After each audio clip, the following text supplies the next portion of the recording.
산포도 1. 편차.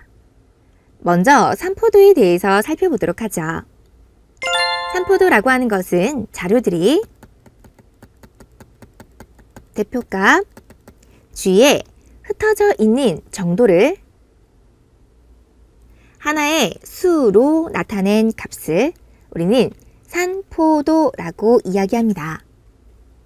따라서 어떠한 자료의 값이 대표값 G에 모여있다 라고 하면 산포도는 작은 것을 의미하며 각 자료의 값이 대표값으로부터 멀리 흩어져 있다 라고 할 때에는 산포도가 크다라는 것을 의미합니다. 이 내용은 아래 예를 통해서 좀 더 자세하게 살펴볼게요. 다음 표는 A, B 두 학생이 각각 1회에 한 발씩 5회에 걸쳐 화살을 쏘아 얻은 점수를 기록한 것입니다. 그럼 먼저 A, B 두 학생의 평균을 구해보도록 할게요. A의 평균은 각 별량들을 모두 더하고 5 더하기 8 더하기 6 더하기 6 더하기 10 이를 별량의 개수인 5로 나누면 됩니다. 그럼 5분의 35, 즉 7점이 되겠네요. 같은 방법으로 B의 평균도 구해보면 7, 6, 7, 8, 7을 더하고 5로 나눕니다. 역시 5분의 35, 7점이 평균이네요. A와 B는 각각의 별량의 값은 다를 수 있으나 그 평균은 모두 7점으로 같습니다. 그럼 그때 산포도는 어떻게 될까요? 먼저 A를 살펴보도록 하겠습니다. A의 평균은 7점이죠. 그런데 점수의 분포를 살펴보니 5점, 8점, 6점이 2명, 그리고 10점. 평균을 기준으로 보았을 때 주어진 자료들이 멀리 이렇게 흩어져 있다라는 것을 알 수 있습니다. 그럼 이제 B의 자료를 살펴볼게요. B 역시 평균은 7점입니다. 주어진 자료를 살펴보면 평균인 7점, 6점, 또 평균 7점, 그리고 8점, 7점. 전반적인 별량의 값들이 모두 평균에 모여 있음을 알 수 있죠? 이렇게 우리는 대표값인 평균에 모여 있으면 산포도가 작다라고 하고 이렇게 전체적으로 흩어져 있다라고 하면 산포도가 크다라고 이야기하는 겁니다. 이 내용을 잘 숙지해 두세요. 평균은 같을 수 있지만 A 학생의 점수는 평균을 중심으로 멀리 흩어져 있기 때문에 A 학생의 산포도가 더 크다는 점 기억해 두세요. 두 번째, 편차. 편차는 평균을 대표값으로 했을 때 자료의 각 별량들이 평균에서 얼만큼 떨어져 있는지를 편차를 통해서 구할 수 있습니다. 편차는 각 자료의 별량에서 평균을 빼서 나타냅니다. 그럼 아래 예를 통해서 편차를 생각해 볼까요? 표 1에서 A 학생의 점수, 우리는 A 학생의 평균 점수를 구했었죠? 평균 점수는 7점이었습니다. 그럼 5발을 쏘았을 때 그 기록, 각각의 점수와 평균을 이용하여 편차를 구해볼까요? 먼저 첫 번째, 1회의 점수가 5점이었죠? 그럼 이때 편차는 별량의 값 5에서 평균 7을 뺀 마이너스 2가 됩니다. 마이너스 2. 두 번째 점수 8점에서 7점을 빼면 이때 편차는 1점이 되고요. 같은 방법으로 6에서 7을 빼 마이너스 1, 6에서 평균 7을 빼 마이너스 1, 역시 10에서 7을 빼 3이 각각의 편차가 됩니다. 이는 평균 7점을 대표값으로 했을 때 각 점수, 즉 각 별량들이 평균에서 얼만큼 떨어져 있는지를 편차를 통해서 나타낼 수 있습니다. 이러한 편차를 모두 더했을 때 항상 0이 된다라는 것을 기억해 두셔야 됩니다. 한번 확인해 볼까요? 위에 예에서 각 편차들의 합을 구해 볼게요. 마이너스 2 더하기 1 더하기 마이너스 1 더하기 마이너스 1 더하기 3. 그 합이 역시 0이죠. 따라서 편차의 합이 항상 0이 된다라는 거 기억해 두세요. 뿐만 아니라 이 편차는 평균보다 큰 별량의 편차의 경우에는 그 값이 항상 양수가 되고, 이러한 경우죠. 8점, 10점. 그때 편차는 양수입니다. 또한 평균보다 작은 별량의 편차의 경우는 음수입니다. 평균보다 더 작은 별량들의 편차는 음수이죠. 이러한 편차들의 성질을 정리해 두세요.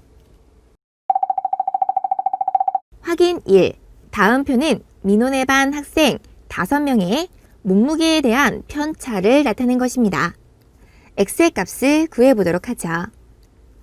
주어진 각각의 자료는 각 별량에서 평균을 뺀 편차를 정리해 두었습니다. 이때 C학생에 대한 편차를 어떻게 구할 수 있을까요? 우리는 편차의 성질에서 편차의 합은 항상 0이 된다라고 하였습니다. 따라서 각 편차를 모두 더하면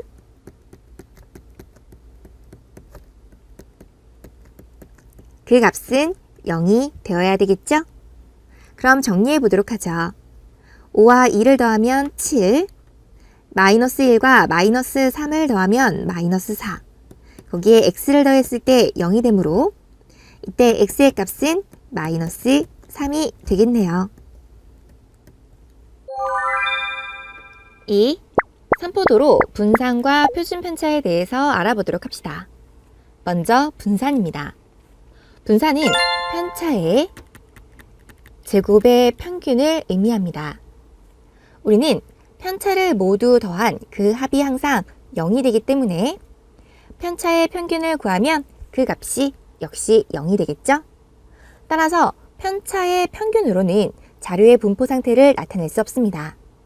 그래서 우리는 편차를 제곱하여 편차의 제곱의 평균을 이용하여 자료의 분포 상태를 나타내기도 하죠. 그것이 바로 분산입니다. 분산 구하는 방법을 간단히 다시 한번 정리할게요. 분산은 편차를 제곱하여 모두 더한 것을 별량의 개수로 나누어서 구할 수 있습니다. 두 번째, 표준 편차. 표준 편차는 앞서 학습한 분산의 양의 제곱근입니다. 간단히 분산의 근호를 씌워 표준 편차를 구할 수도 있죠. 이때 한 가지, 표준 편차는 별량과 같은 단위를 이용하여 나타내 주어야 한다라는 것 꼭 주의해 주세요. 그럼 아래 예를 통하여 분산과 표준 편차를 구해볼까요? 5개의 자료에 대한 편차가 0, 2, 마이너스 2, 마이너스 1, 1이다 라고 했을 때 분산을 먼저 구해보도록 하겠습니다. 편차를 각각 제곱한 것을 더해주세요. 0의 제곱, 2의 제곱, 그리고 마이너스 2의 제곱, 마이너스 1의 제곱, 그리고 1의 제곱을 더한 다음 별량의 개수인 5로 나눠보면 5분의 0 더하기 4 더하기 4 더하기 1 더하기 1 5분의 10인 2가 되네요. 주어진 자료의 분산은 2입니다. 그럼 표준 편차는 어떻게 구할 수 있을까요? 분산의 양의 제곱근이므로 2에 간단히 근호를 씌워 나타낼 수 있습니다. 3. 도수 분포표에서 분산과 표준 편차.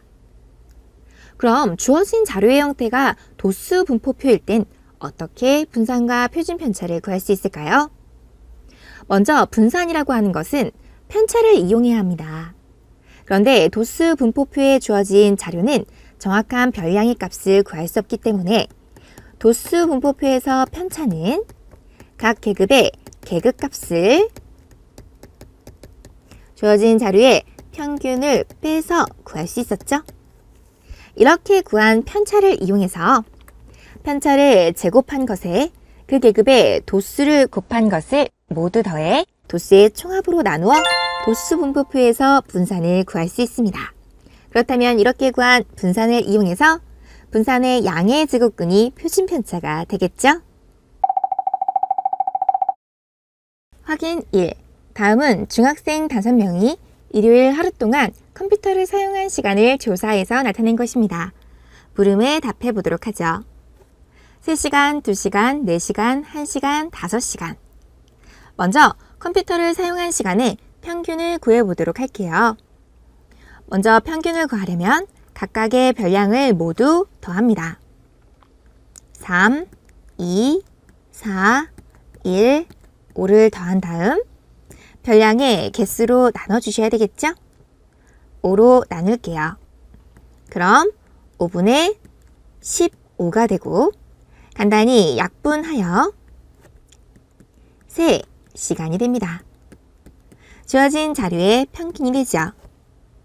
그럼 평균을 이용하여 컴퓨터를 사용한 시간에 대한 편차를 차례대로 구해보도록 하죠. 편차는 별량에서 평균을 빼서 정리할 수 있습니다.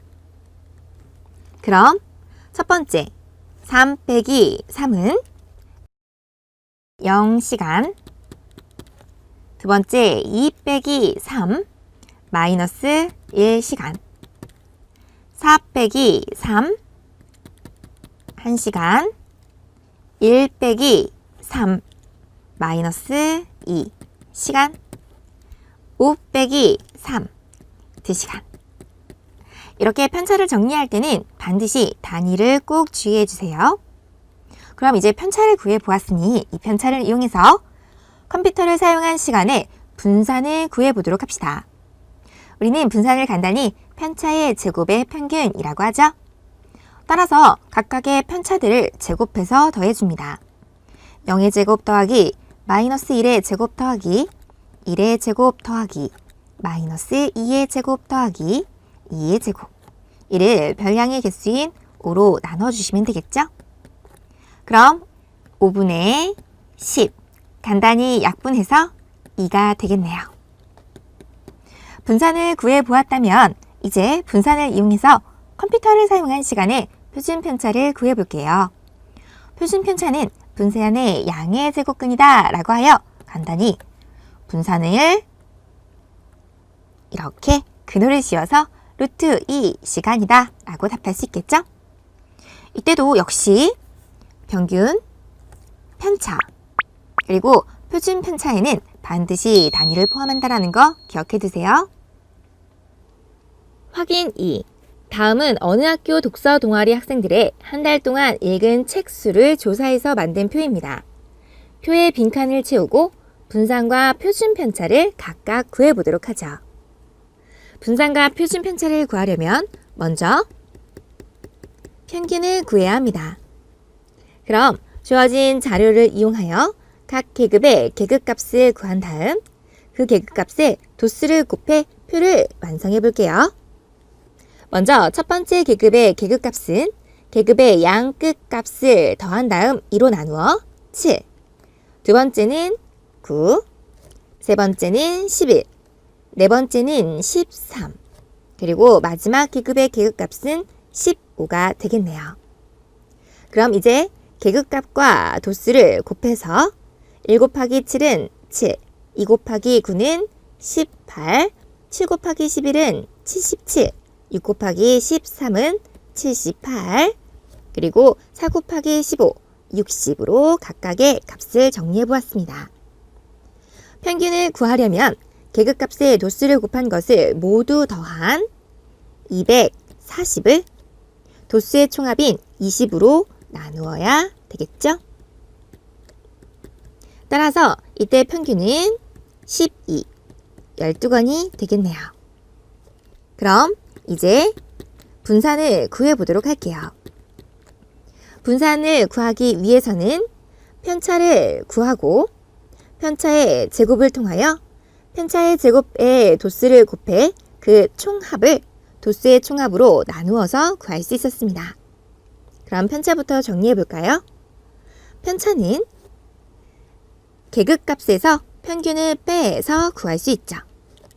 7 빼기 12는 마이너스 5, 9 빼기 12는 마이너스 3, 11 빼기 12는 마이너스 1, 13 빼기 12는 1, 15 빼기 12는 3이 됩니다. 이제 편차를 제곱할게요. 마이너스 5의 제곱은 25, 마이너스 3의 제곱은 9, 마이너스 1의 제곱은 1, 1의 제곱은 1, 3의 제곱은 9입니다. 이제 편차의 제곱에 도수를 곱해볼게요. 25 곱하기 1은 25, 9 곱하기 2는 18, 1 곱하기 7은 7, 1 곱하기 6은 6, 9 곱하기 4는 36. 그 합이 92이므로 즉 편차의 제곱에 그 계급의 도수를 곱한 것의 합인 92에 도수의 총합인 20을 나누어서 분산을 구할 수 있겠죠? 이는 4.6이 됩니다. 이제 분산을 구했으니 마지막으로 표준 편차까지 구해볼까요? 표준 편차는 분산의 양의 제곱근으로 루트 4.6건이다 라고 정리할 수 있습니다. 이렇게 평균을 먼저 구하고 난 다음 분산과 표준 편차를 각각 구할 수 있겠죠? 4. 자료의 분석. 우리는 삼포도로 분산과 표준 편차를 학습하였습니다. 분산과 표준 편차로 우리는 자료의 분포 상태를 생각할 수 있죠. 분산과 표준 편차가 작을수록 자료가 평균 가까이에 모여 있으므로 자료의 분포 상태가 고른 것을 의미합니다. 즉, 자료가 평균 가까이에 밀집될수록 자료의 분포 상태가 고르다라고 이야기하죠. 그럼 분산과 표준 편차가 클수록 자료가 평균에서 멀리 떨어져 있음을 의미하므로 자료의 분포 상태가 고르지 않다라고 할 수 있겠네요. 간단히 예를 통해서 확인해 볼까요? 예를 통해서 각 자료의 별량의 값이 6, 7, 8일 때 우리는 평균이 7이다 라는 것을 알 수 있습니다. 분산을 구해 볼게요. 편차의 제곱에 합을 별량의 개수 3으로 나누어 보면 3분의 2가 되죠? 그럼 이때 표준 편차는 분산의 양의 제곱근인 루트 3분의 2, 3분의 루트 6이 됩니다. 그럼 또 다른 자료를 살펴볼까요? 이때 각 별량의 값이 4, 7, 10입니다. 역시 평균은 같네요. 7이죠? 이때 분산을 구해 보겠습니다. 편차의 제곱을 모두 더한 다음 별량의 개수인 3으로 나누게 되면 3분의 18, 6이 되네요. 그리고 표준 편차는 루트 6. 이렇게 평균은 같지만 분산의 값 그리고 표준 편차의 값을 통해서 우리는 자료의 분포 상태를 생각할 수 있습니다. 분산과 표준 편차가 작을수록 주어진 각각의 값은 평균에 모여 있으므로 자료의 분포 상태가 고르다라고 할 수 있고, 분산과 표준 편차가 클수록 주어진 각각의 별량의 값은 평균과 멀리 떨어져 있기 때문에 자료의 분포 상태가 고르지 않다라고 할 수 있는 거죠. 확인 1. 오른쪽 표는 학생 수가 같은 A, B 두 반의 1학기 기말고사 성적의 평균과 표준 편차를 나타낸 것입니다. 다음 중 옳은 것에는 동그라미 표시, 옳지 않은 것에는 X 표시해 보도록 하죠. 주어진 자료를 보니 학생 수는 같은 두 반 A와 B의 평균 점수가 이렇게 다름을 확인할 수 있습니다. 뿐만 아니라 표준 편차를 통해서 각 반의 평균 점수에서 자료의 분포 상태가 더 고른지 고르지 않은지를 알 수 있는 표준 편차가 주어졌네요. 그럼 첫 번째 딸린 문제부터 확인해 볼까요? B반의 성적이 A반의 성적보다 더 고르다. 우리는 표준 편차가 더 작을수록 자료의 분포 상태가 더 고르다라고 하였습니다. 그럼 표준 편차가 더 작은 B반의 성적이 A반의 성적보다 더 고르다라고 할 수 있겠네요. 두 번째, 성적이 70점 이상인 학생은 A반이 더 많다. 주어진 자료를 통해서는 평균과 표준 편차 외에는 다른 것을 알 수 없네요. 즉, 70점 이상인 학생이 어느 반이 더 많은지 알 수 없습니다. 세 번째, 성적이 평균적으로 더 좋은 반은 B반이다. 이는 간단하게 평균을 통해서 확인할 수 있죠? 평균 점수는 72점으로 B반보다는 A반이 더 좋습니다.